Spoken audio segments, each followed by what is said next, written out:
I'll have to be honest with you. First thing I'm going to mention right up front is it's free. I like the service when it's free because, you know, you can tie up a lot of money in different services, and from experience I found out that sometimes you can pay a lot of money and you may not be getting that much out of it.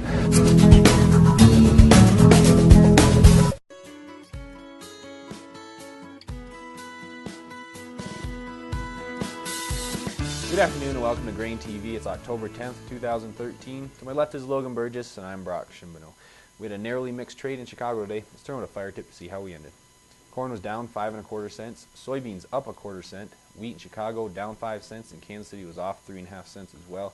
You know, Logan, early on in the trade, we did get a little bit of support from the outside markets, but that seemed to taper as we headed to the end of the session. Yeah, you know, in today's action, really the big story was those outside markets. S&P 500, Dow were both rallying sharply. We had John Boehner meeting with Obama this morning, and now there's hope that the debt ceiling issue will be able to be pushed back 6 weeks. So certainly far from a resolution on that issue. We're going to still have to tackle it at some point, but the outside markets really seem to be buying it up today. We'll see if that can last tomorrow. But, you know, as far as what the grains are concerned, really a relatively quiet day. We didn't see a lot of spillover action in the grain market. Corn and wheat in particular showed some weakness here today, and I think a lot of people are going to be looking at that corn market, which is now testing here some recent lows with that trade action today. Yeah, you're right, Logan. If we take a look at the daily corn chart here with candlestick bars, you can see that the last couple of trade sessions we have retested those lows right around 435, which we printed about a week ago.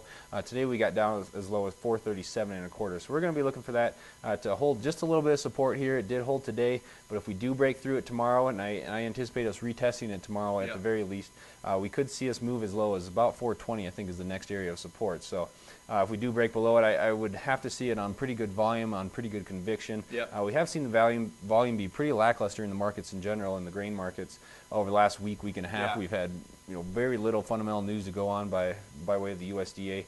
So I would look for that to anticipate that to continue over the next unforeseeable future until the USDA gets back up and running. Certainly we did have that October WASDE report scheduled for tomorrow, but we know, about a week ago the USDA announced that was going to be postponed. No firm deadline on when that's going to be released, but it really seems like corn and beans here have been trading the numbers that we got in the September WASDE report still just kind of grinding lower. Soybeans has been an interesting trade, though. If you look at it technically here, take a look here at a daily candlestick chart of that November soybean contract. You can see that in the last several trade sessions, we've managed to trade up above $13 a bushel, but with quite a lot of conviction, we've seen sellers enter the market at that point. We haven't been able to really close above 13 here in a while, and I think that's important from a technical aspect. That area should act as continued resistance to any move higher. And in soybeans, kind of similar to corn, I think that the big question right now is where's that bullish story going to come from? We certainly saw the soybean market has been supported a bit by concerns about the planting pace in Mato Grosso down in Brazil.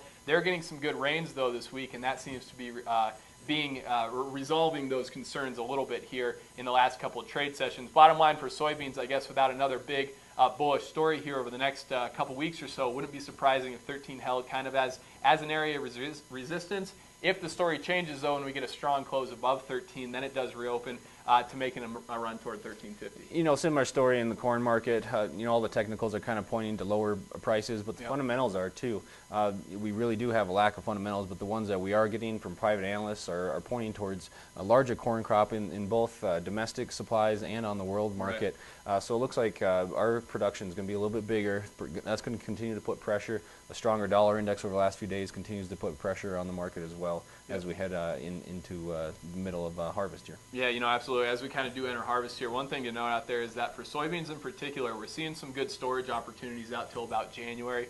A little bit to that degree in corn, but not nearly what we're seeing in soybeans right now. So if you do have some questions about your local cash market there and maybe finding some of those storage opportunities, feel free to give us a call here at the office. Our number is 877-472-4607.